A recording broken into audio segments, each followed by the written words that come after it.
యిర్మీయా 29:11. నేను మిమ్మును గూర్చి ఉద్దేశించిన సంగతులను నేనెరుగుదును. రాబోవు కాలమందు మీకు నిరీక్షణ కలుగునట్లు అవి సమాధానకరమైన ఉద్దేశములే గాని హానికరమైనవి కాదు. ఇది యెహోవా వాక్కు. మీరు నాకు మొరపెట్టుదురని, మీరు నాకు ప్రార్థన చేయుచు వత్తురని నేను మీ మనవి ఆలకింతును. యేసుక్రీస్తు నామములో ఆమేన్. Praise lord brothers and sisters. మన జీవితం గురించి యేసు ప్రభు వారు చాలా మంచి ఆలోచనలు కలిగి ఉన్నారు. చాలా మంచి యోజనాలు, హల్లెలూయా, గొప్ప గొప్ప క్రియలు, గొప్ప ఆశీర్వాదాలు మన జీవితంలో మనకి కావలసిన అన్నీ ఆయన రక్తంతో వాటి వెళ్ళని చెల్లించారు. మన జీవితంలో ఏదైనా కార్యం జరగాలి, మన జీవితంలో మనకి ఏదైనా కావాలంటే అది పరలోకం నుంచి వస్తుంది. సో చాలా ఆశీర్వాదాలు, చాలా దీవెనలు దేవుడు మన కొరకు దాచిపెట్టి ఉన్నారు. అది మన జీవితంలో మనకి ఎలా వస్తుందంటే విశ్వాసం వల్ల వస్తుంది. ఆ విశ్వాసం మనకి ఎక్కడ దొరుకుతుంది? వాక్యంలో దొరుకుతుంది. మన వాక్యం చదివితే మనకి విశ్వాసం వస్తుంది. బైబిల్లో ఉంటుంది, వినుట వల్ల విశ్వాసం వచ్చును. హల్లెలూయా. సో మీ జీవితంలో కార్యాలు జరగట్లేదు, ఆగిపోయినంటే వాక్యం చదవండి. వాక్యం చదివితే మీకు విశ్వాసం వస్తుంది. అండ్ విశ్వాసం వచ్చిన తర్వాత ప్రార్థన చేయండి. ప్రార్థన చేయడం వల్ల, విశ్వాసంతో చేసిన ప్రార్థన చేయడం వల్ల మీ జీవితంలో కార్యాలు జరుగుతాయి. పరలోకంలో ఉన్న గొప్ప గొప్ప ఆశీర్వాదాలు మీ జీవితంలోకి వస్తాయి. హల్లెలూయా. మనము విశ్వాసం లేకుండా ప్రార్థన చేస్తే అది కేవలం ఒక క్రియ ఉంటుంది. కానీ ప్రార్థన విశ్వాసంతో వాక్యం చదివి ఫస్ట్ నమ్మాలి.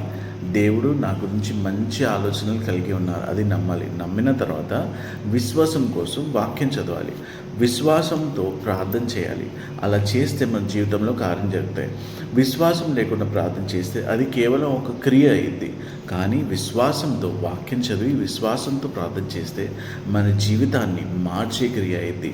మన జీవిత గమ్యాన్ని, మన జీవితాన్ని మొత్తం మార్చే క్రియగా అయ్యిద్ది. ప్రార్థనలో చాలా శక్తి ఉంటుంది, చాలా బలం ఉంటుంది. ప్రతిరోజు మనం విశ్వసించి దేవుని కొరకు వేచి ఉండి నిరీక్షణతో వాక్యం చదివి ప్రార్థన చేస్తే ఆ విశ్వాసం మనలో ఉండే మన జీవితం పూర్తిగా మారిపోయింది.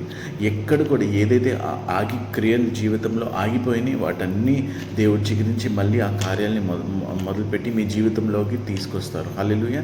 అండ్ ఏదైతే కోల్పోయి ఉన్నారో దానికి రెండింతల పూర్తిగా సమస్తం దేవుడు మీకు మళ్ళీ అనుగ్రహిస్తారు. హల్లెలూయా. సో ప్రార్థన చేయండి, విశ్వాసంతో వాక్యం చదవండి, ఫస్ట్ నమ్మండి. దేవుడు మంచి చేయాలనుకుంటున్నాను, నా జీవితంలో చెడు కాదు కానీ మంచి జరగబోతుంది. ఆ మంచి పరలోకంలో ప్రతీదీ దేవుడు నాకు ఇవ్వాలని ఇష్టపడుతున్నాడు. అది నా జీవితంలో ఎలా వస్తుంది? నేను వాక్యం చదివినప్పుడు, వాక్యం చదివి ప్రార్థన చేస్తే, అంటే నా జీవితంలో దేవుడు ఎటువంటి కార్యాలు చేయాలనుకున్నా అంటే వాక్యం మీకు చూపిస్తుంది. వాక్యం దేవుని ఉద్దేశాలు, దేవుని ఏ విధంగా నన్ను నడిపించాలనుకుంటున్నారు, జీవితంలో ఎటువంటి కార్యాలు చేయాలనుకుంటున్నారు వాక్యం ద్వారా మీకు చూపిస్తారు. అది చదివిన తర్వాత మీ జీవితం పట్ల ఒక విజన్ వస్తుంది. ఆ విజన్ ప్రకారం మీరు ప్రార్థన చేస్తారు.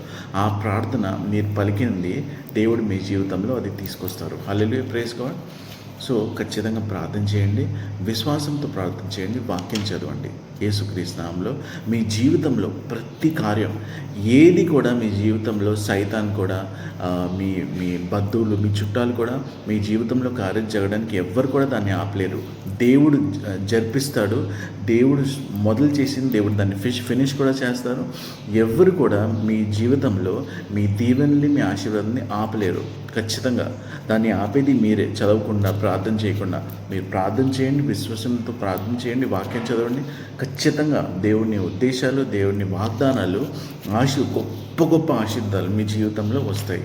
యేసుక్రీస్తు నామములో ఆమేన్.